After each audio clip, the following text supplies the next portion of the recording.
แล้วทั้งเทิงเฮาก็ยังเห็นหูคือเก่าเด้อพี่น้องอ้าวเห็นหูคือเก่าเราสร้างเพิ่นนั่นขึ้นย่าให้ย่างอีกเด้อย่าให้แล้วบ่อยากให้มากขึ้นเฮือนบ่ทันได้ขึ้นเนาะแล้วก็เพิ่นก็เป็นห่วงหลายอย่างก็คือมันก็อยากโซกปรกแน่ก็ว่าแม่นอีนั่งในหัวน่ะบ่น้องมุ้ยอีทั้งในหัวน่ะเบิ่งใส่พี่น้องเบิ่งก่อน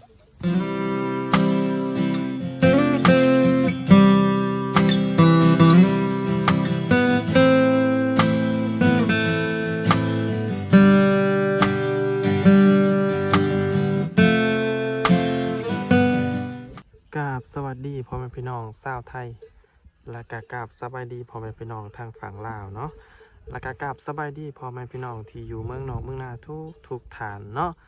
ยินดีต้อนรับทุกท่านเข้าสู่ช่อง YouTube เบาหลาหน่อยคือเก่าเนาะทุกคนเนาะมื้อนี้เบาหลาหน่อยก็ได้เดินทางมาบ้านหน้าประสู้เนาะเพื่อมาอัปเดตเฮือนของน้องตุ้ยเนาะพี่น้องเนาะว่าสร้างนี่เพิ่นปิดจ็อบเป็นที่เรียบร้อยแล้วหรือยังเนาะหลังจากที่เฮาบ่ได้มาอัปเดตเฮือนน้องตุ้ยเป็นเวลา 4-5 มื้อพุ่นแล้วพี่น้องเอ้ยเนาะตอนนี้เฮาก็ได้มายืนอยู่หน้าเฮือนเพิ่นแล้วเนาะเฮาก็สิเห็นอีหยังเสริมขึ้นมาหลายอย่างพี่น้องเนาะก่อนเฮาสิเข้าไปเบิ่งข้างในเฮาก็สิพาพี่น้องเบิ่งภาพรวมข้างหลังก่อนเนาะแล้วจังเฮาจังสิไปเบิ่งข้างหน้าเนาะพี่น้องเนาะภาพรวมข้างหลังพี่น้องร่องน้ำไหลเพิ่นก็ตามที่สร้างเพิ่นบอกเนาะพี่น้องก็คือเพิ่นเฮ็ดแบบนี้เนาะทรงก็สิประมาณนี้ทรงห้องน้ำไหลเนาะถามว่ามันสิแน่นบ่อันนี้เฮาก็บ่ฮู้เนาะเฮาก็ยังบ่ฮู้คือกันพี่น้องเอ้ยมื้อนี้เนาะอาจจะได้สรุปให้พี่น้องฟังว่ามูลค่าในการเฮ็ดเรือนหลังนี้ทั้งหมดนี่เท่าใดเนาะเดี๋ยวทีมงานเฮามาเฮาสิสอบถามทีมงานเฮาว่ามูลค่ารวมทั้งหมดนี่เท่าใดรวมทั้งจ้างสร้างน้ำพร้อมแล้วก็รวมทั้งซื้อซื้อนี่ทุกอย่างเนาะอาจจะได้สรุปให้พี่น้องเบิ่งให้พี่น้องฟังเนาะเดี๋ยวสิพาพี่น้องเข้าไปเบิ่งไกลๆเนาะก็คือคันได้นี่เพิ่นก็เสริมมาเป็นที่เรียบร้อยได้พี่น้องเนาะคันได้เพิ่นโทรงามมารีบัดนี้พี่น้องเอ้ยนี่งามคักปานยังบาดนี้พี่น้อง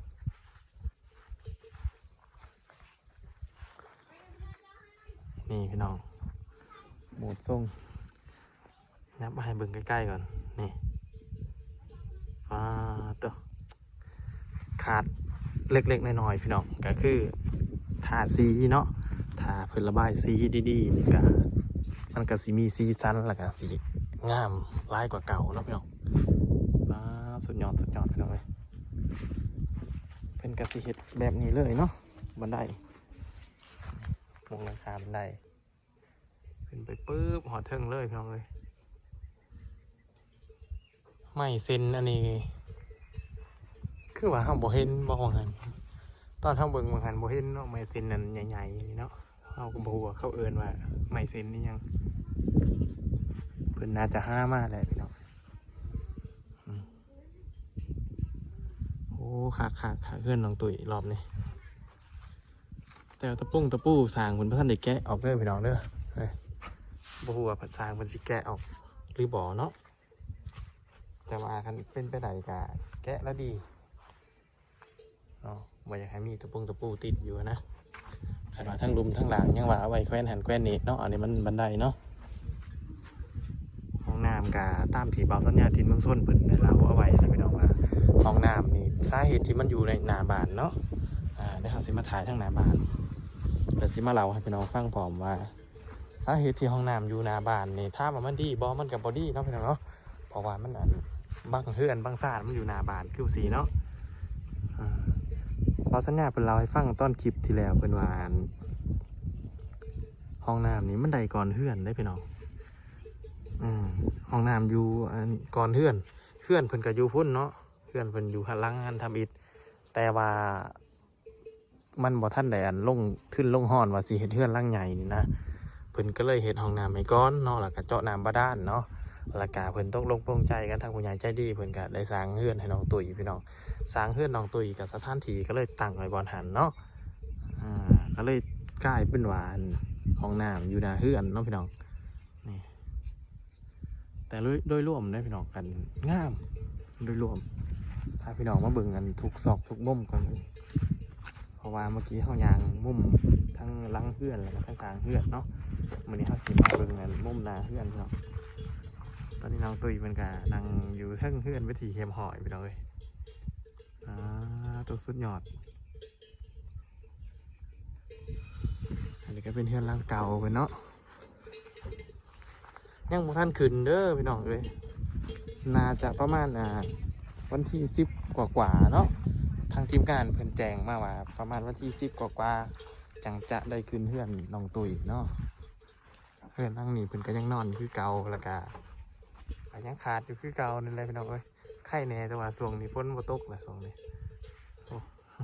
เพิ่นดีใจเพิ่นยิ้มเด้ก็คือว่าอ้อมเพื่อนไปทีแฮพอยเท่ากับสีได้ขึ้นไปทั้งเทิงได้พี่น้องวันนี้หลังจากเขาสำรวจทั้งหลุมไปทีแฮพอยเนาะป้าตัวขึ้นมาหอมนี่เจ้าของเพื่อนเพิ่นทางทาเลย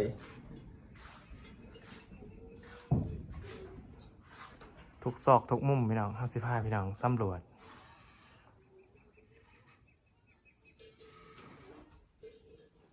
เขาสิเข้าไปเบิ่งข้างในก่อนพี่น้องแล้วจะเข้ามาว่ากับอันออกมาว่ากับน้องตุ๋ยเพิ่นเนาะปึ๊บแต่ซีมี่เท่าเปลือกในสอบนะพี่น้องนี่ครับเปลือกในสอบแล้วทั้งเฮาก็ยังเห็นหูคือเก่าเด้พี่น้องอ้าวเห็นหูคือเก่าเพิ่นบ่ได้ย่าบ่สร้างเพิ่นบ่ทันย่าบ่คือว่าได้ๆนะพี่น้องเห็นอยู่คือเก่าหูกันเลยเนาะห้องอันนี้ก็ปกติเนาะพี่น้องแต่ว่าปกติก็คือกันบ่ทันย่าเนาะอันนี้คือความปกติคือบ่ทันย่าจะทาย่านี่อันนี้บ่ปกติเนาะก็คือว่าเพิ่นยังงันบ่ทันย่าก็เลยปกติอยู่ก็คือเก่าพี่น้องเลยกับบ่ทันย่าเนาะห้องที่1แต่ก็จะเข้าไปเบิ่งห้องที่2ต่อพี่น้องนี่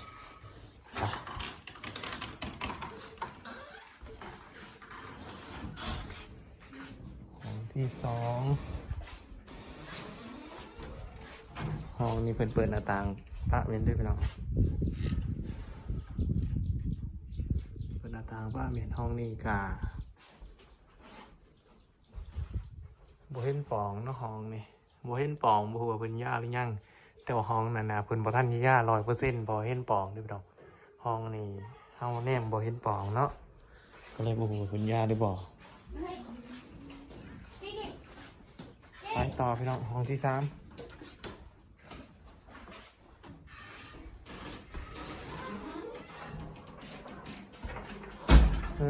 ประตูปิดเองเปิดเองนะบังห้องที่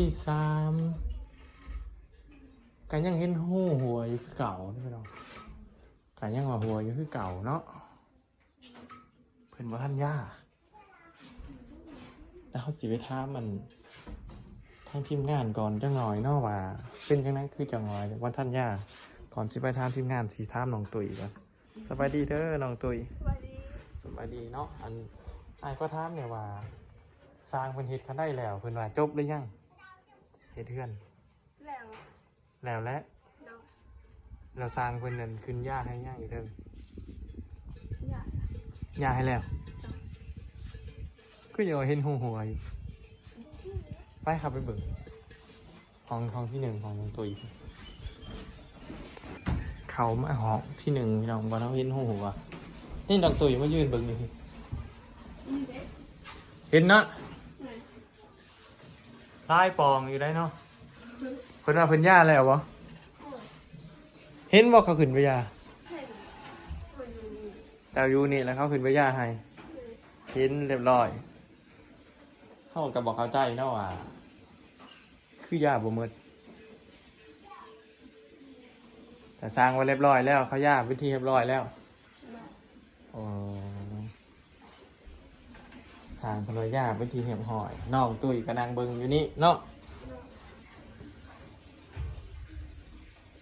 คือจังว่ามีปล่อง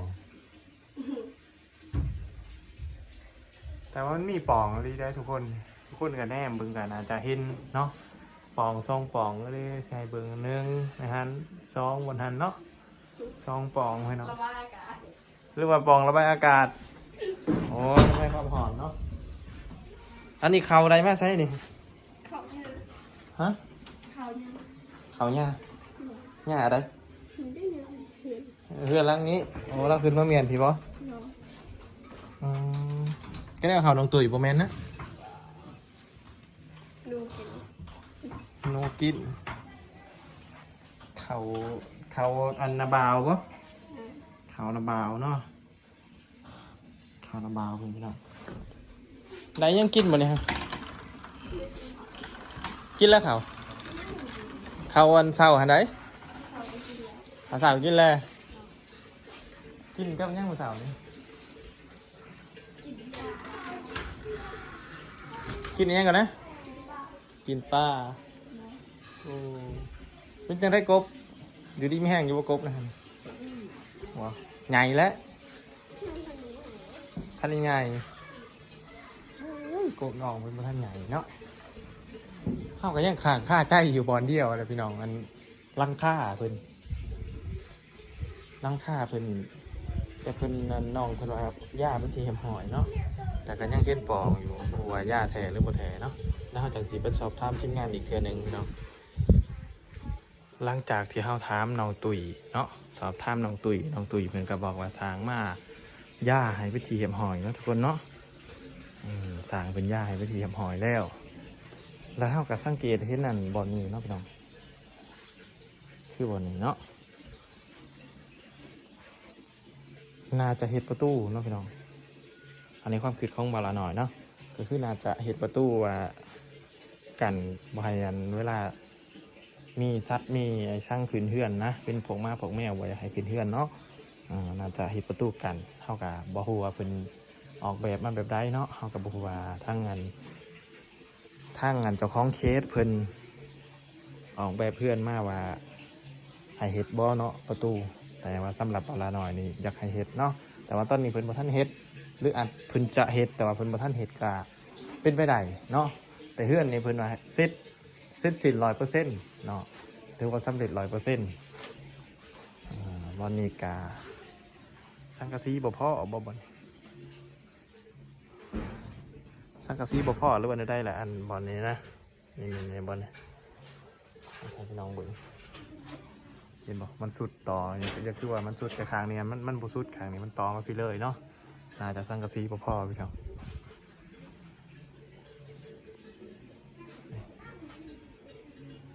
จะสร้างกระซีบ่พอแท้แต่ถ้าเห็ดประตูก็ดีเนาะพี่น้องเพราะว่ากั้นมากั้นแมวไว้ขึ้นเฮือนขึ้นศาลเนาะเราก็จะได้ลงไปถามทีมงานต่อพี่น้องวันนี้ลงมาเว้ากับน้องตุ๋ยต่อพี่น้องเนาะก็คือมี FC เพิ่นนั้นฝากมาบอกน้องตุ๋ยหลายคนเนาะพี่น้องเนาะก็คือตอนนั้นบลาหน่อยขึ้นไปถ่ายเทิงเฮือนเพิ่นแล้วก็มีทั้งม้ามีทั้งสัตว์เลี้ยงเพิ่นเนาะอยู่เทิงเฮือนแล้วก็ FC หลายคนเพิ่นก็เมนมาบอกว่าบ่อยากให้มาขึ้นเฮือนบ่ทันได้ขึ้นเนาะแล้วก็เพิ่นก็เป็นห่วงหลายอย่างก็คือมันก็อยากโซกปรกแน่ก็ว่าแม่นแล้วก็เฮือนบ่ทันได้ขึ้นเนาะบ่อยากให้มีสัตว์ขึ้นไปอยู่เทิงมันเป็นคือจังว่าเป็นร่างบ่ดีก็ว่าแม่นเนาะก็แล้วแต่ความเชื่อของไผมันแต่ว่า FC เพิ่นเป็นห่วงเนาะก็ฝากมาบอกน้องเนาะขึ้นเฮือนแล้วจังว่ากันเนาะวันที่ได้ก็เข้าว่าสิขึ้นเฮือนนะเข้าว่าวันที่9ตุลาพี่น้องอันนี้ก็วันที่9ตุลาไปทีเรียบร้อยแล้วเนาะก็คือบ่ทันได้เห็นขึ้นเนาะแต่ประตูอันในคันได้หันเข้าว่าสิเฮ็ดให้บ่โอ้บ่ได้ทำมันสร้างเนาะถ้าเฮ็ดก็ดีได้เฮ็ดก็ดีแม่นเวลามาขึ้นนะหรือว่าสัตว์อื่นขึ้นก็ยังว่าปิดเมียนแล้วก็แล้วเนาะบ่อยากให้มันลวงแม่นตารางเนี่ยง่วงบ่มานอนแล้วบ่หรือว่ามาคือเก่าง่วงมาคือเก่าบ่โอ้คือบ่มีขี้มีเหนียวมันไปไส มันบ่ได้ขี่ใส่เนาะใครแน่แต่ว่ามันบ่ขี่ใส่ครับมีแต่ นอนในห้องน้ำจะไปนอนเอง เขาผูกบ่งัวเลยบ่ได้ผูก บ่ โอ้มันเข้ามานอนเองงัวเจะคล้าของนี่อยู่นี่แหละลูกโอ้แม่มันผูกใส่ลูกมันซื่อๆเนาะพี่น้องที่ว่าเขามานอนในตารางเพื่อนน้องตุ๋ยบ่เป็นแม่มันเอาลูกมันซื่อๆคือจังหวะเห็นสวนนั่นสวนผักบ่เขาปลูกผักบ่ปลูกไม้บอนได้แหละเขาขุดใหม่เขาว่าเห็นขุดใหม่ใครเป็นคนขุดเจ้ากับอายเป็นยังไงตอนเนี้ยงามหรือยัง เลี้ยงที่กระเดือน ฮะ เลี้ยงที่กระเดือน สิเฮ็ดยังก่อนนะ เลี้ยงที่กระเดือน สีเลี้ยงขี้กระเดือน มันแมนอยู่บ่เด้บาดนี้ มาลาวสิเลี้ยงที่กระเดือน เบาหลาไส้บุญเพิ่นว่าสิเลี้ยงขี้กระเดือนฮึเข้าบ่ฮู้ว่าจุดประสงค์เพิ่นนั่นสิเลี้ยงขี้กระเดือนนี่เพิ่นมีจุดประสงค์แบบใดเนาะไปใส่พาไปเบิ่งเนี่ยว่าเลี้ยงขี้กระเดือนนี่สิเลี้ยงแบบใดไปพี่น้องไปเบิ่งกันเบาหลาไส้บุญคุณธรรมเพิ่นว่าสิเลี้ยงขี้กระเดือนหรือว่าเป็นอาหารกบบ่ไปเบิ่งก่อนพี่น้องอีนั่งในหัวน่ะบ่น้องมุ้ยอีทั้งในหัวน่ะเบิ่งใส่พี่น้องเบิ่งก่อนอาทิตย์นี้ยังแวบๆในหัวเพิ่นเมื่อกี้นี่เพิ่นพามาเบิ่งงานการเกษตรยุคใหม่พี่น้อง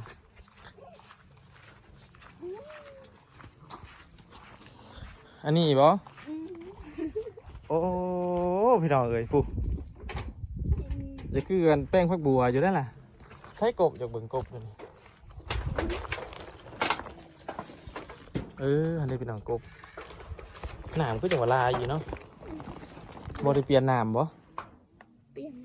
ผมเป็นหัวเต็ม เวลาเปลี่ยนนี่เป็นยังไงเปลี่ยนจังได๋อย่างงี้ เป็นไว้เต็มประมาณไหลออก โอ้ปิงกระเต็มแล้วก็ไล่ออกเฮ้ยเอาเฮ็ดในช่างในหัวน้องมุ้ยเมื่อกี้นี่บ่น้องมุ้ยอยู่ซื่อๆเด้อสิให้ FC เขาเบิ่งนี่พี่น้องข้าวบัวแม่งอีหยังอันนี้ กองกอง เขาเอิ้นแม่งอีหยังนะ กองกอง แม่งตรงกงว้าแม่งตรงกงเลยพี่น้องนี่บ่ย่านบ่ฮะบ่ย่านบ่มันมาจับเองหรือปล่อยใส่อันนี้ฮะปล่อยใส่โหเดี๋ยวชูปล่อยใส่ปลาหน่อยเด้อแลนเด้อโอ้อันนี้หันเพิ่นสีเลี้ยงขี้กระเดือนบ่อันปลาใช้บุญบ่เป็นคนเว้าหรือว่าได้นี่แม่นบ่จักกันแล้วสิปลูกผักไว้จักว่าอยู่ในผักบุ้งพันธุ์นั้นอเมซอนลงมาเบิ่งพี่น้องว้าพอดีเคียงหัวเขาเจ้านักขุดอันนี้ฮะขุดกับอายขุดกับน้องมวยนี่แล้วก็อายแน่โอ้กล้วยเพิ่นกามีทั้งตัวเหี่ยวแล้วก็ทั้งมีทั้งตัวซืนพดน้ำจุตี้กล้วยพดอยู่เนาะ ยามเดือน11ปลูกผัก ยามเดือน11ปลูกผักได้เดือน11มื้ออื่นมื้อหื้อนี่ก็เดือน11ล่ะแน่นหรอวะโอ้ข้าวพาสำรวจอันสวนแต่ว่าบ่อกบตัวนั้นห้ามบ่ได้ไปเด้อพี่น้องหรือว่าเฮาสิไปก็ไปวะถ้าพี่น้องไปเบิ่งกันแป๊บนึงฮะบ่มีแหละง่ายมาพี่เบิ่งแล้วบ่โอ้พี่น้องข่าวลายของอันพี่น้องแต่ว่าข่าวดีของบ่ล่ะข่าวลายของพี่น้องก็คือบ่ได้ไปเบิ่งบ่อกบตัวนั้นเนาะแล้วก็ข่าวดีของบ่ลาวก็คือบ่ได้ย่างไปเมื่อยพี่น้องก็คือเพิ่นย้ายมาอยู่ในนี่บ่อนเดียวเนาะเฮาว่าสิพาพี่น้องไปเบิ่งทั้งนั้นแต่ว่าเพิ่นย้ายมาที่พอยแล้วมีบ่บงหุงด้วยนี่บ่มีบ่หุงก็บ่มีโอ้ว่าสิให้ตำให้กินมันนั่นแซ่บๆตำโหสิไข่เป็นบ่ กิน กินเมียง นึ่ง เมียงโหสิไข่ เมี่ยงสลาว เ มียงซะแล้ว ขับออก ใช้มะขามปอก คุณ ลายบ่โอ้คักคือกันได้เนาะก็ได้นะกินกับมะขามปอมกินเป็นนะเฮ็ดเป็นอยู่ที่เขาสิให้น้องตุ้ย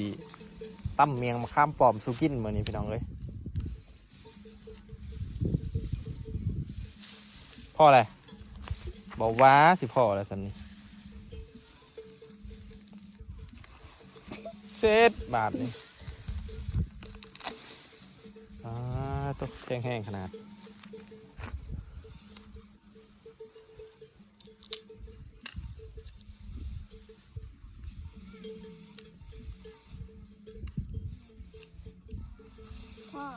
พอแล้วเนาะพอแล้วกระป้ายมาเนี่ยใช้หน้าน้องตุ๋ยอยู่ใช้อันว่ามีหน้าอยู่พุ่นเขาทามมาว่าเป็นยังคือบ่แบ่งให้คนอื่นเห็ดแล้วก็ให้เขาปั้นเขาให้เป็นยังคือบ่ให้ผู้อื่นเห็ด มีผู้เห็น บ่มีผู้เฮ็ดก็คือ FC เป็นว่ามีหน้าขนาดสิให้คนอื่นเฮ็ดแล้วก็ให้เขาเอาเขาให้เนาะ เห็ดประมาณ10ให้ เห็ด กะมันกันยังเป็นป่าเป็นดอนอยู่เนาะก็คือหน้าเพิ่นว่ามีหน่อยพี่น้องมีก็จริงแต่ว่ามีหน่อยก็ประมาณ10ให้หน่อยแล้วก็ที่เหลือก็เป็นยังเป็นป่าเป็นดอนอยู่เนาะอันนั้นเรื่องผักบัวเป็นนานอยู่ได้อันนี้ก็ผักบัวได้นี่พี่น้องธรรมดาได้เด้อถือว่าการเกษตรครบเลยนั่นนี่เนาะแบบมันบริษัทเกษตรเลยอยู่นี่นะโอ้ผักบัวอะไรมาใส่นี่คือมันต้นใหญ่เลยถ้าบิดหันหน้ามาจะใช้แนวมันนี่แนวอะไรมันจะบานเอามาปลูกแล้วเอามาปลูกว่าเมียนสุดยอดครับบ่จำเป็นต้องกันไปหาสื่อของเขาเนาะไปพี่น้องเขาไปกินเมียงต่อไปเฮ้าเห็นกระซิมาล่างต่อพี่น้องหลังจากที่เก็บมาแล้วกันมาล่างสิตั้มเอาเนาะสิไปเบิ่งเงินน้องตุยตั้มเมียงสุกินน้องเอ้ยเนาะสิไปเบิ่งกันในคลิปหนานะพี่น้องเนาะคลิปนี้ก็คือสิพาพี่น้องตำรวจเฮือนของน้องตุยแล้วก็สรุปเนาะว่าเฮือนของเพิ่นนี้อันมูลค่าเท่าไรเนาะแล้วเขาสิไปทำทีมงานเขาว่ามูลค่าการเฮ็ดเฮือนในเท่าไรพี่น้องแล้วเขาไปหาคำตอบกันพี่น้องไปเอาละทุกคนหลังจากที่เขาเบิ่งน้องตุยล่างหัวสิไข่เพื่อสิไปกินเมียงต่อเนาะแล้วเขาก็เลยเอาเวลานั่นก็มาถามทีมงานของเขาเนาะสอบถามทีมงานของเขาอันเรื่องที่ย่าเฮือนแน่แล้วก็มูลค่าร่วมในการสร้างเฮือนของน้องตุยแน่เนาะมื้อนี้ก็เข้ามากับบ่าวสัญญาทีมเมืองส้นเฮาก็สิมาสอบถามเพิ่นเนาะว่ามูลค่าในการสร้างเฮือนนี่เท่าใดพี่น้องก่อนอื่นขอสบายดีบ่าวสัญญาทีมเมืองส้นสบายดีเนาะก็คืออันเบื้องต้นที่เฮาสอบถามบ่าวสัญญาไปเมื่อกี้ก็คือว่าอยากรู้เนาะ FC หลายคนถามกันเข้ามาว่าอยากให้ร่วมมูลค่าในการสร้างเฮือนน้องตุยนี่มูลค่าเท่าใดเนาะ ขาดคะแนนแบบเด้าๆไปเนอกบ่ล่ะเนาะ โดยก็ได้ ก็คือกับทีมงานยังบ่ทันได้ไล่ถือบ่ล่ะแต่ว่าประมาณเนาะกับประมาณต่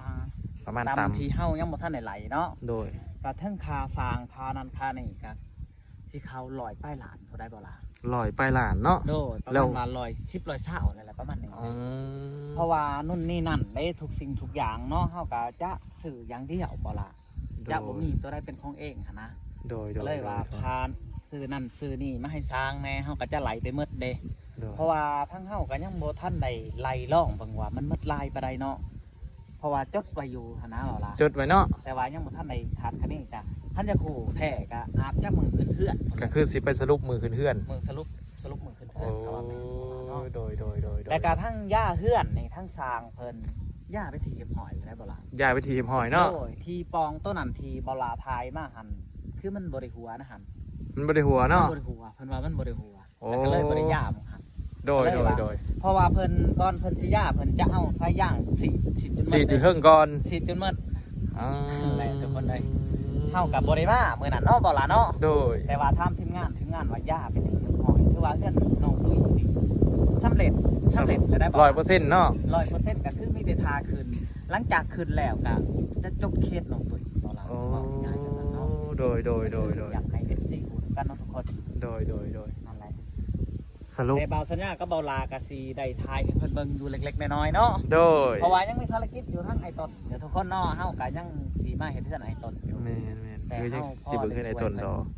เพราะมันเท่าแหละเนาะเบาลาเนาะ โดย นั่นแหละ นี่ล่ะพี่น้องบทสรุปเพื่อนน้องตุ๋ยในมื้อนี้เนาะก็คือสรุปแล้วก็เสร็จสิ้น 100% พี่น้องย่ากะย่าเป็นที่เรียบร้อยตามที่เบาสัญญาณจิตเมืองส้นเพิ่นสอบถามข้อมูลจากทีมงานเนาะก็คือเพิ่นย่าวิธีทำหอยเนาะปองที่แนมเห็นหันกะมันเป็นแต่อันแสงจากทางนอกส่องเข้ามาทางในแต่ว่าน้ำสิบ่หัวเขาได้พี่น้องเนาะน้ำจะบ่หัวเขาเพิ่นก่อนที่เพิ่นสิย่าเพิ่นกะเอาอันสายยางฉีดหรือว่าเอาน้ำขึ้นไว้เทก่อนเนาะใส่หลังคามันกะบ่หัวเนาะเพิ่นก็เลยบ่ได้ย่าอาจจะเป็นไปได้เนาะพี่น้องเนาะนี่ล่ะทุกคนสำหรับคลิปนี้กะสิบ่มีหยังหลายเนาะสิอัปเดตเพื่อนน้องตุ๋ยให้ทุกคนเบิ่งเพียงเท่านี้เนาะเฮาพอกันใหม่ในคลิปหน้าพี่น้องสำหรับคลิปนี้บาลาหน่อยสิขอกล่าวคำว่าสบายดีพี่น้อง